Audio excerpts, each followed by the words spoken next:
This is your host, Sandra Rodriguez, and this is our first interview in the new series of interviews that we're going to be doing for Heart of Hollywood. I'm very excited because today we have a very special guest. His name is Greg Schwem, and he is a comedian, but a very interesting type of comedian that focuses on the corporate world. So, hello, Greg. How are you today?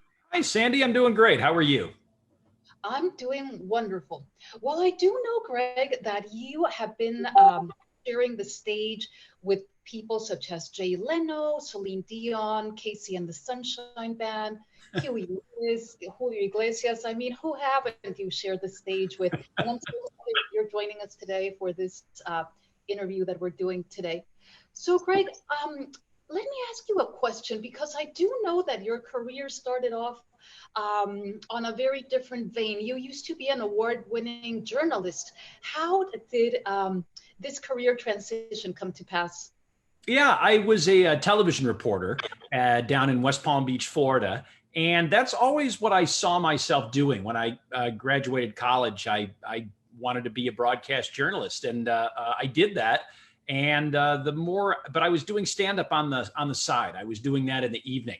I was reporting all day, and then I would put on my stand-up hat at night. And eventually I just decided I enjoyed making people laugh more than depressing them, which I felt like is what I was doing every night with the stories that I was covering down in Florida. And I got very disillusioned with broadcast journalism at the time. And I just decided I would take the plunge and try stand-up full time. That's very interesting. Now, I was reading a little bit about you in just pretty much every possible media outlet.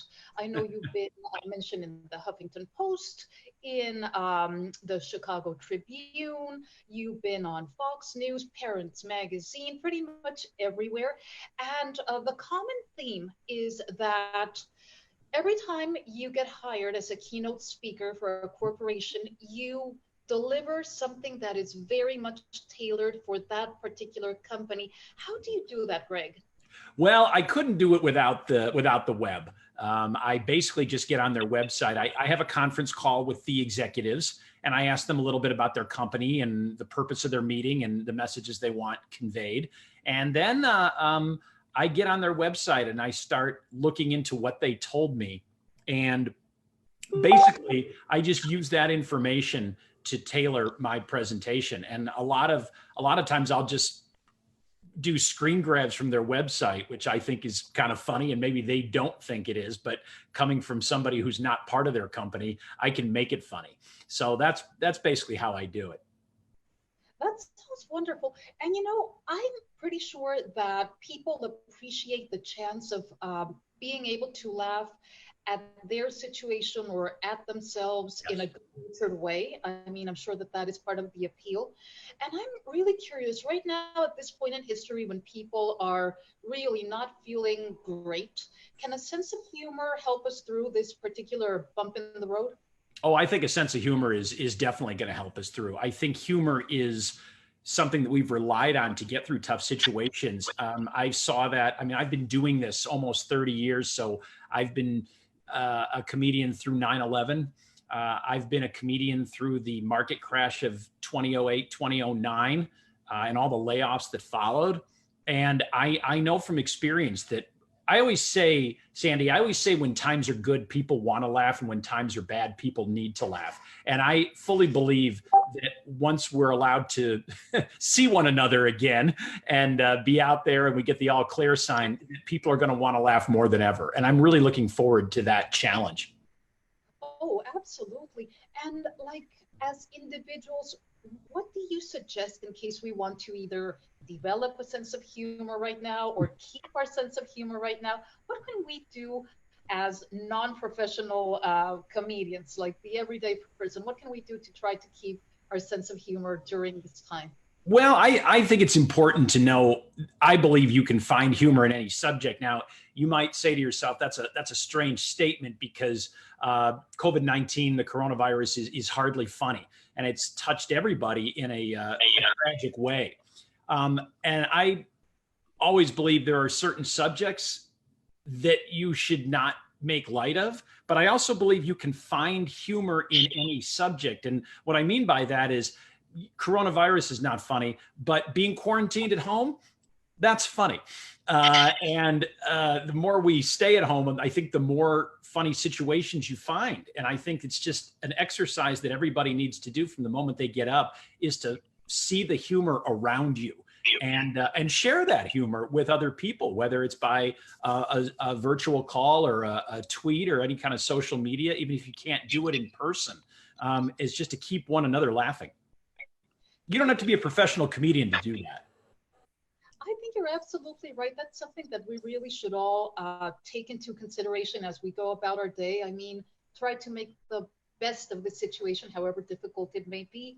Now, I was also wondering, Greg, seeing that a lot of your material comes from the corporate world or trends in business. Yes. Now that many people are working from home, is that also going into material? Oh, absolutely. I think just the idea of working from home is funny. I mean, I was writing some material today, and I said that the first line now on every virtual work from home call is "nice house," because that's kind of what we're doing now. I mean, you have a blank background behind you, so I can't look at anything, but I know that you're looking behind me and seeing, well, what's he got there and so forth. So, and of course, you notice I had to put my, wait, which way? there's a book behind. Okay, that wasn't planned. I'm doing everything. I have to mirror everything. There's my book behind me. See, I think when you're on a call and you're a speaker, you have to hawk something that you that you have to sell. So there is my book. Great. I'd like to ask you, I was here managing the controls. We are all Yes. good. For some reason, we are not able to share yet the images, but we will share it in another time. Okay. But I'm very happy that you are with us and that you accepted to be part of this interview for Horror Hollywood. And I know this about your book for the very beginning, so it's good. Any type of promotion, but I will let our beautiful host, Sandy Rodriguez, to continue with the interview. Okay. Thank you, Gio. Thank you, Greg. So, Greg, that's right. I mean, I do know that you're a two-time book author. I know you have two very funny humor books, which we could certainly read in this particular time that we have a lot of free time on our hands. What are the names of your books and what are they about? Well, the first one I wrote about 10 years ago, it's called Text Me If You're Breathing: Observations, Frustrations, and Life Lessons from a Low-Tech Dad. And I wrote that when my kids were just starting to get into technology, and I was realizing that there was a lot of humor in trying to keep up with them as a parent. So that's how that book came to fruition. And then about 5 years ago, I wrote The Road to Success Goes Through the Salad Bar. And that's more funny material about business. And the way I came up with that title is because a friend of mine, a business associate who I'd done several shows for, told me that he used to, if he could, he would hire people based on how they acted at a salad bar, by the decisions they made and how quickly those decisions were made. And the more he explained it, I just said, that's a book right there. So I have an insurance executive to thank for that. Well, those are definitely books that we'll be reading during this quarantine. So yeah. Okay. And Greg, I also know that you are the creator of a website that was voted the best website for dad humor back in 2016. Can you tell us a little bit about that website? Yeah, that's Funny Dad Inc. INC. So funnydadinc.com. And I came up with that title because, again, I thought it was a good merging of family life and business, which are really the two things I talk about in my stand-up act. And a lot of material that I was coming up with that wasn't making it into the corporate act about my kids, just for lack of time, I thought, well, I should have a whole website devoted to this. So that's how Funny Dad Inc. Got developed. That's very interesting. So let me ask you, as a comedian, what is your take on this whole video conferencing situation? Every time you call people now, they want to do video. And if you're working from home, people want to see your face. And it's just very awkward all around. So what is your... Yeah. Awkward. You hit the nail on the head there, Sandy. It is awkward, and it is a totally different way.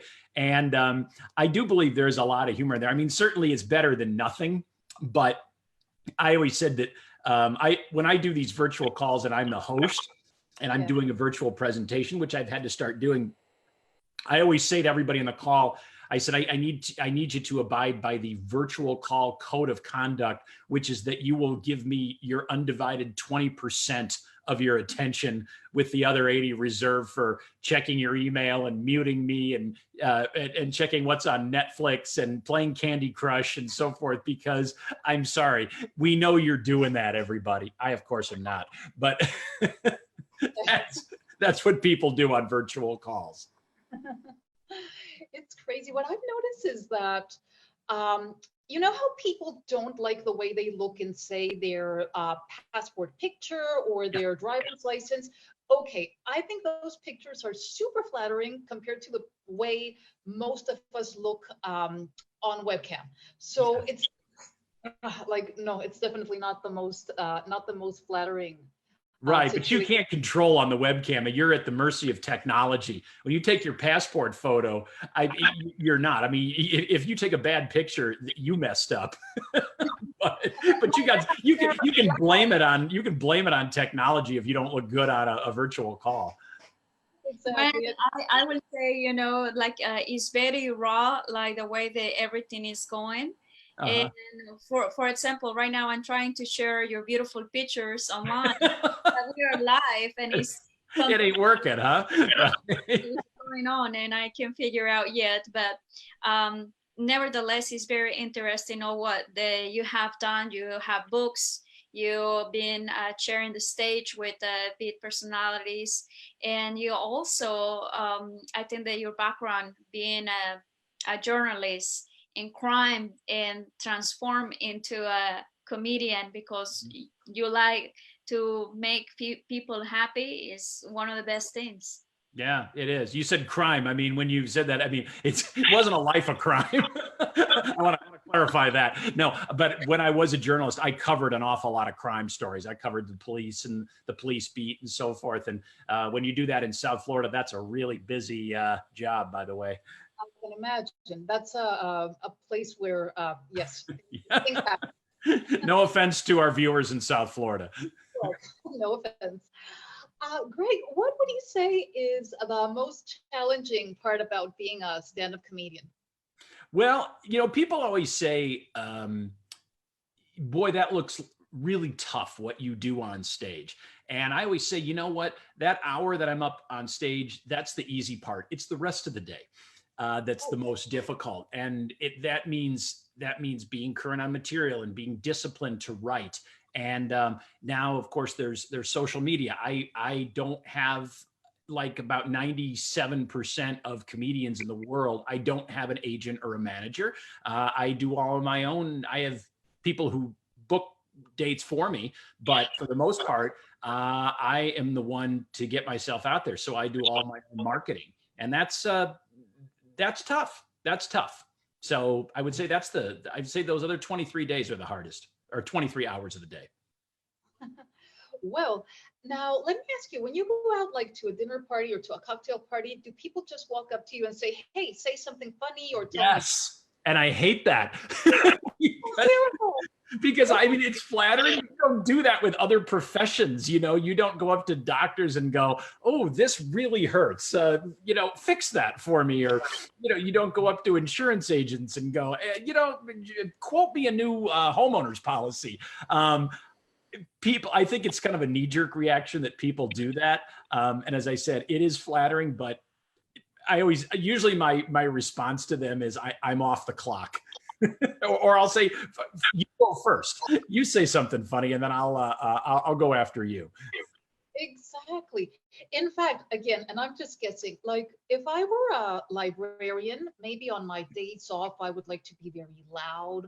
Or I don't know, if I were a professional comedian, maybe on my days off, I would like to be super, super serious and somber. I don't know. Yeah, that is kind of true. It is funny how people are sometimes the reverse in their spare time. I will give you a good example. There's a conference, the National Funeral Directors Association.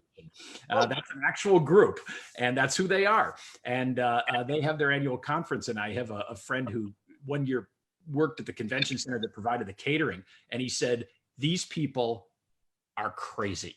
They're crazy nuts, and they're just wild. And I started laughing, but then I thought, you know, I can totally see that. If you have to be serious and somber and wear a black suit all day long, yeah, you're going to want to unwind. So good for them. Oh, absolutely. Absolutely, Greg. So, Greg, if our Heart of Hollywood friends want to learn more about you or how to get you to speak for their corporation or just get your books, where can we learn more about what it is that you do? Where can we see you? Where can we find you?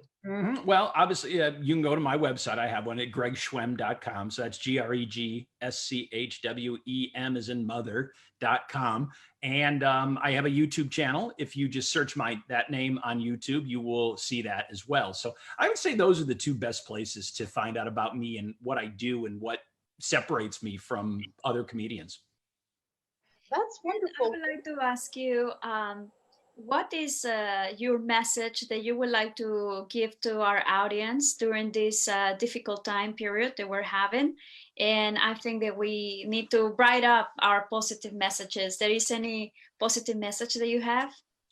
Well, we talked about it a little bit earlier, and I believe that the message is to just get up every day and look around you and find something funny, because I don't care what we're going through, and I don't care how bad of a day you're having. If you can't find something funny, it's why I would say I've been to some hilarious funerals. You know, I mean, I'm sure you have too. And it doesn't seem to matter, I think, in the world how somber the occasion is or how somber the day is. There's always a chance to laugh. That's a lovely insight, and I think you're absolutely right. Thank you so much for being with us today, Greg. Oh, it was my pleasure. Thank you so much. I'm sorry that the technology was only at 50%. And yet the weird thing is, right, we had problems with the audio before that, right?